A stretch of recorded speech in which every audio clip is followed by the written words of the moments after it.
Iranas neklausė. Jungtinės Amerikos valstijos pakartotinai perspėjo Iraną, kad nesilaikant taisyklių įvyks rimti padariniai, o dabar tai tuoj atsitiks. Istorinė Jungtinės Amerikos valstijos armada telkėsi aplink Iraną, nes Jungtinės Amerikos valstijos pradėjo precedento neturintį lėktuvnešių dislokavimą. Iranui greitai bus smogta, atrodo karas neišvengiamas. Jungtinės Amerikos valstijos turi planą laimėti, jei prasidės karas. Prie to plano grįšime vėliau šiame vaizdo įraše. Pirmiausia, karinio jūrų laivyno dislokavimas. Vasario 12 dieną The New York Times pranešė, kad Jungtinės Amerikos valstijos perkelė lėktuvnešį Geraldas R. Fordas su lydinčiais laivais iš Karibų į artimuosius rytus. Tai nebus trumpas apsilankimas, rašo leidinys. Jungtinės Amerikos valstijos nesitikė, kad lėktuvnešis Geraldas R. Fordas grįš anksčiau nei balandį ar gegužę. Šis laivas prisijungs prie Abraomo Lincolno. Jei tas lėktuvnešis jums skamba pažįstamai, tai todėl, kad Jungtinės Amerikos valstijos prieš kelias savaitės jį kartu su lėktuvnešių smogiamąja grupe išsiuntė į Persijos įlanką kaip spaudimo kampanijos prieš Irano valdantįjį režimą dalį. Kampanija stiprėja. Jungtinės Amerikos valstijos siunčia žinutę, dislokuodamos lėktuvnešį Geraldas R. Fordas. Ta žinutė yra dvejopa. Ateina Galija ir patirtis. Military Times teigia, kad lėktuvnešis Geraldas R. Fordas dalyvavo netikėtame Amerikos reide į Venesuelą sausį, po kurio buvo suimtas buvęs prezidentas ir daugelio nuomonė diktatorius Nikolas Maduras. Tai leidžia manyti, kad iš šio lėktuvnešio pakilę orlaiviai sudavė šoko ir siaubo smūgius Venesuelai, sudarydami sąlygas Maduro suėmimui. Iranui tai kelia nerimą. Lėktuvnešio ir jį lydinčių laivų įgulos neseniai dalyvavo koviniuose veiksmuose, yra užgrūdintos ir pasiruošusios veikti pagal Jungtinių Amerikos valstijų įsakymą. Tai kelia galios klausimą, kuris Irano režimą gazdins labiau nei Jungtinių Amerikos valstijų laivo Geraldas R. Fordas įgulos patirtis. Max Afterburner vaizdo įraše aptarė Jungtinių Amerikos valstijų laivo Geraldas R. Fordas ugnies galią ir naujausią Amerikos žingsnį.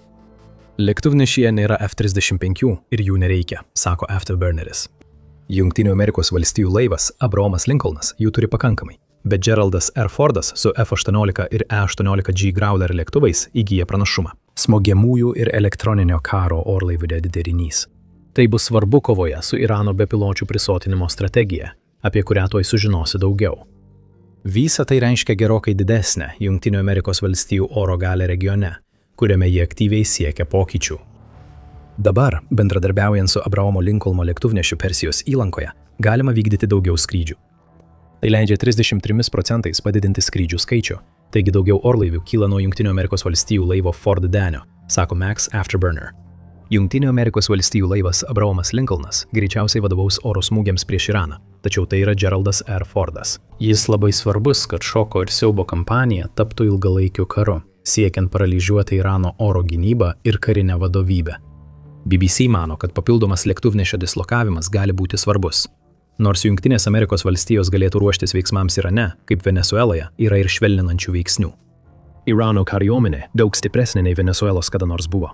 Jungtinės Amerikos valstijos turi atsižvelgti į artimųjų rytų sąjungininkų, pavyzdžiui, Kataro, Jordanijos, Izraelio ir Bahreino susirūpinimą.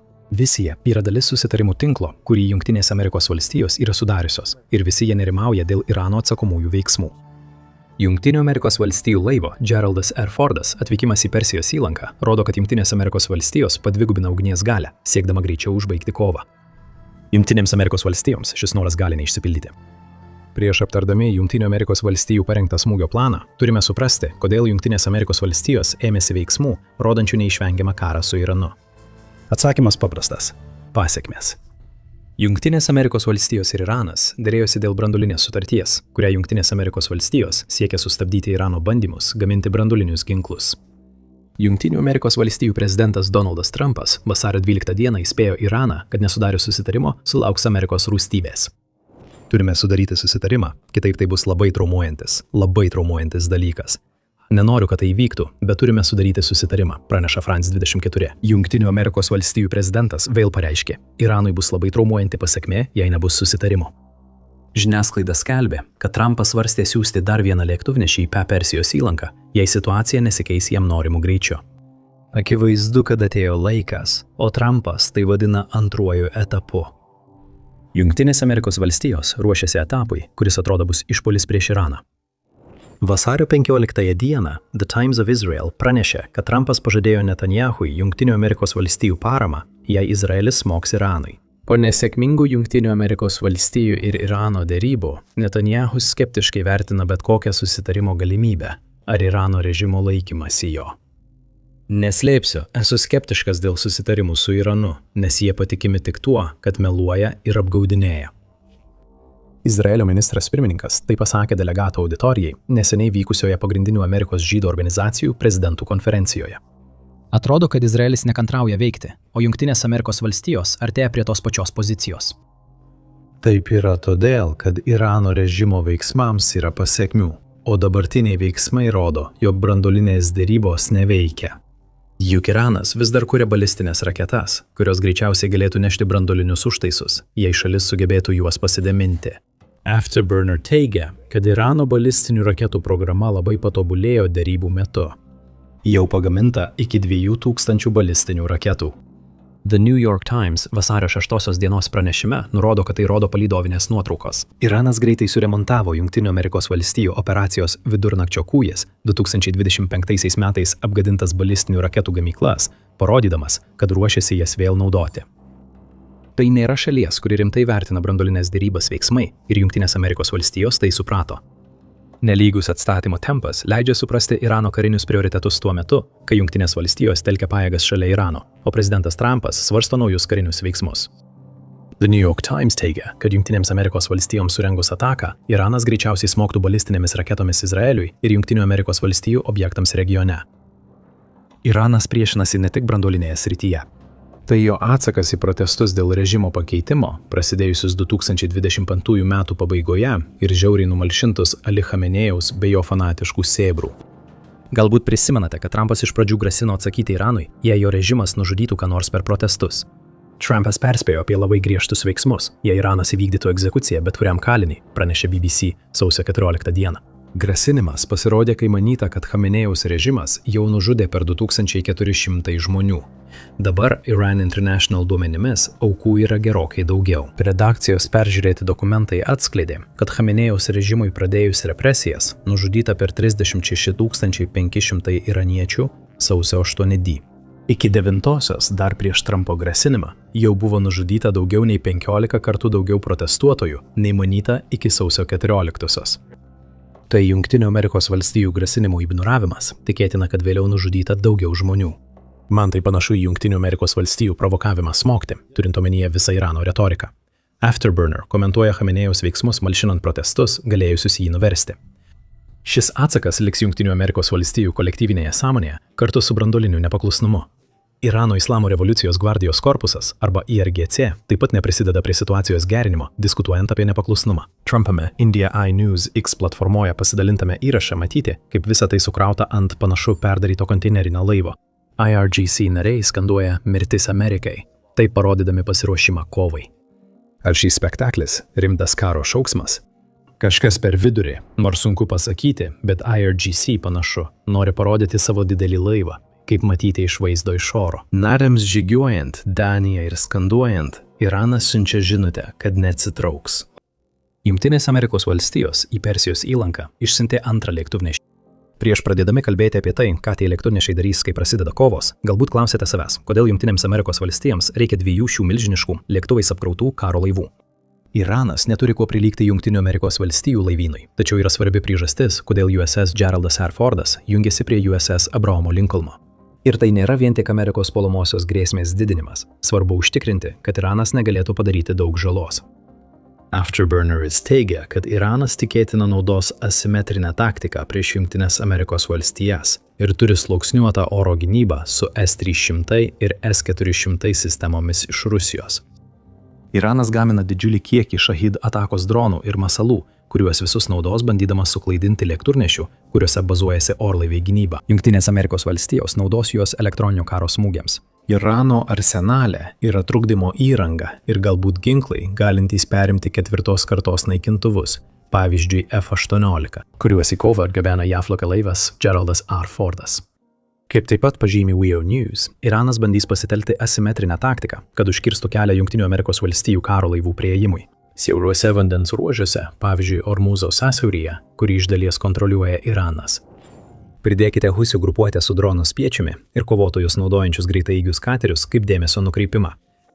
Ir gaunate strategiją, kurią vienam lėktuvnešiui ir jos smogiamajai palydai sunku suvaldyti, tačiau daug lengviau tvarkytis, kai yra 2 lėktuvnešiai. Iranui Persijos įlankoje teks dalytis ištekliais. Tai veda prie 2 situacijų.